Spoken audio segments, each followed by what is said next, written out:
In January of 1901, my great-grandfather's first automaking venture, the Detroit Automobile Company, was dissolved. It was a crushing defeat for Henry Ford. He was 38 years old, and he was broke. To make ends meet, he moved his family, himself, his wife Clara, and their 7-year-old son Edsel, in to live with his father. If he wanted to start another car company, and he did, then he needed to find a fresh source of capital. He needed to put himself back in the public eye.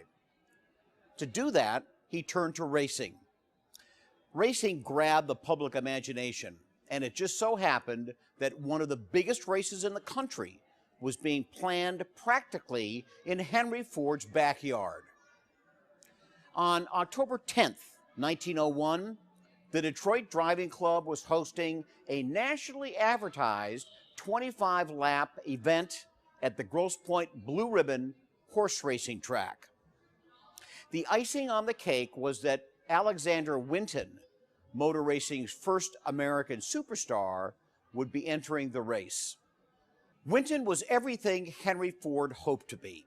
He was a successful automaker, and his Winton motor carriages were the best-selling gasoline-fueled passenger cars in America. He was the best driver in America.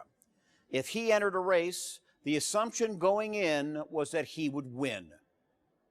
He was also just a bit of a dilettante.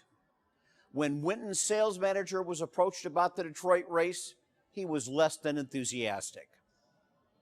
The grand prize of $1,000 for the win was a small fortune in its day, but not enough to guarantee the presence of America's greatest driver. Finally, Winton's manager struck a deal. They would participate, but only if Winton got to pick out the trophy ahead of time. The driving club agreed, and Winton selected a magnificent cut glass punch bowl, which he thought would look just perfect in the bay window of his elegant Cleveland home. With Winton signed on to win the event, the success of the race was ensured. All of the financial elite of Detroit would be in the stands. The courthouse would even be closed for the day so the lawyers could attend. Henry Ford realized that if he could put up a good show in front of such a prosperous crowd, he just might have a chance of getting back into the auto business. So, with just a few months in which to do it, my great-grandfather assembled a small team and built a car.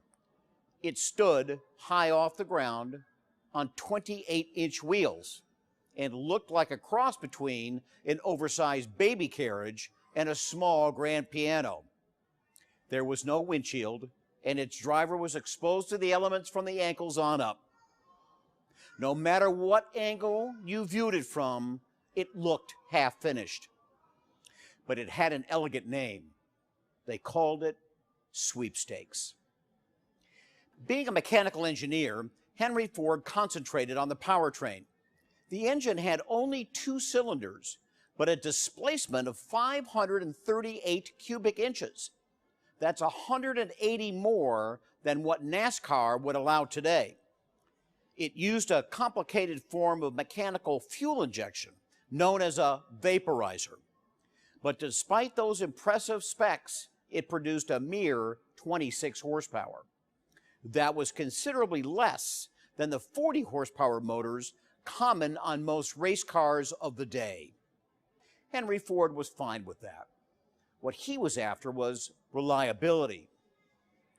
110 years ago, race cars were driven by 2-man crews, and the second crew member was the mechanic, responsible for fixing the car, often on the fly, when it threatened to break down. The Achilles heel of engines of that day was usually the ignition, and Henry Ford had designed his system around a new form of spark coil, using an insulator built to his specifications by a local dentist and made from denture ceramic. It really was a precursor of the modern-day spark plug. I don't think it was ever Henry Ford's intention to win the race. Since he couldn't afford to hire anyone, he was going to have to drive his own car. He had never gone racing before, and he was up against the greatest driver in the country. Winning under those conditions would be unthinkable.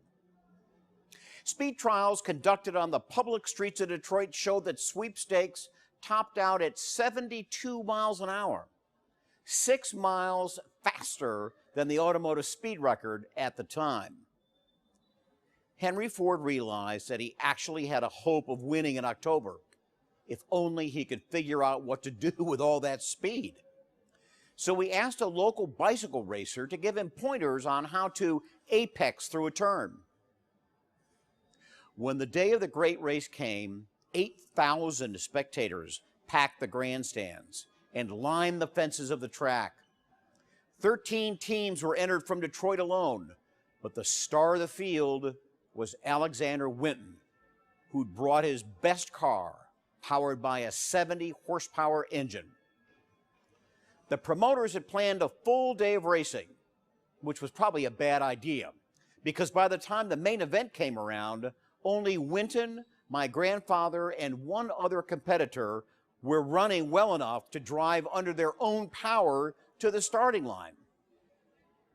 The driving club decided at the last minute to change the feature from a 25-lap endurance race to a 10-lap sprint. The starting gun was fired, and Winton, as expected, took an early lead. But Sweepstakes, while less powerful, was also considerably lighter than its competitors, and it began to catch up.